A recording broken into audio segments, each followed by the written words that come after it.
Die Sonne knallt bei 30 Grad und viele Menschen knallen sich in die Sonne. Das ist ja schon ganz chillig, aber leider auch manchmal schmerzhaft.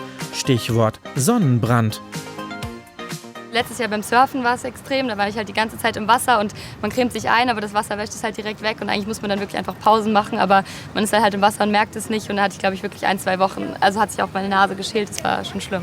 Ich habe mich auch schon extrem verbrannt und ich ärgere mich dann gerade abends irgendwie beim Duschen, wenn das dann so richtig alles sich aufheizt, die Haut, und es ist halt auch so selbstverschuldet und irgendwo dumm. Also man weiß es ja und man weiß es besser und man will es auch vermeiden. In der Kindheit natürlich dann auch sehr starke Verbrennungen auch schon gehabt, aber auch das jetzt schon länger nicht mehr in dem Sinne.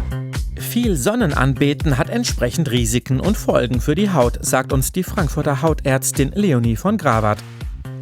Die UVA-Strahlen haben ein etwas langwelligeres Licht und dringen tiefer ein.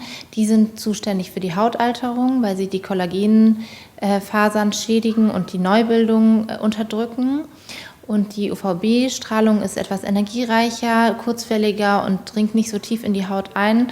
Und die ist verantwortlich für die Bräunung, aber auch für das Hautkrebsrisiko. Die Menschen in Frankfurt genießen den Sommer natürlich draußen, wie hier am Mainufer. Und gegen die Sonnenstrahlung schützen sie sich auch. Mit einem guten Sonnenschutz, Stärke 50. Und bei sonnenstarker Einfluss liege ich nur im Schatten. Ich benutze Schutzcreme 30 oder 50. Meine Haut hat keine gute Eigenschutzzeit. Also wenn ich weiß, dass ich in der Sonne sein werde, dann habe ich Lichtschutzfaktor 50 an mir. Sonnencreme leider eigentlich zu wenig und nicht regelmäßig und immer dann, wenn es zu spät ist, vielleicht mit Après-Creme in dem Sinne. Ja, ich habe schon ziemlich viele Muttermale am ganzen Körper und ich gehe auch einmal im Jahr zum Hautkrebs-Screening zu meiner Hautärztin. Da ist mir der Schutz meiner Haut natürlich auch sehr wichtig und ich benutze vor allem Sonnencreme. Lichtschutzfaktor 20 ist so meine Wahl, mit der ich ganz gut fahre. Und die trage ich auch schön dick auf, denn mehr ist manchmal wirklich besser. Vielleicht ein bisschen sehr viel gewesen. Okay, das ist vielleicht etwas zu viel gewesen. Ich frage besser mal die Hautärztin, welche Menge Sonnencreme sie empfiehlt. Man kann als Maßstab zum Beispiel einen Esslöffel nehmen. Ein Erwachsener sollte 2 bis 3 Esslöffel benutzen, um sich einzucremen. Und was auch wichtig wäre, ist, dass man die direkte Mittagssonne meidet. Das ist zwischen 11 und 15 Uhr werden 75% der UV-Strahlung auf der Erde abgegeben. Auf alle Fälle nicht geizen bei der Sonnencreme. Beim Lichtschutzfaktor empfiehlt die Dermatologin 30 oder 50, je nach Hauttyp. Vereinzelt gibt es mittlerweile auch den Faktor 100, wobei der nur angibt, wie lange man in der Sonne bleiben könnte, also das 100-fache der Eigenschutzzeit der Haut.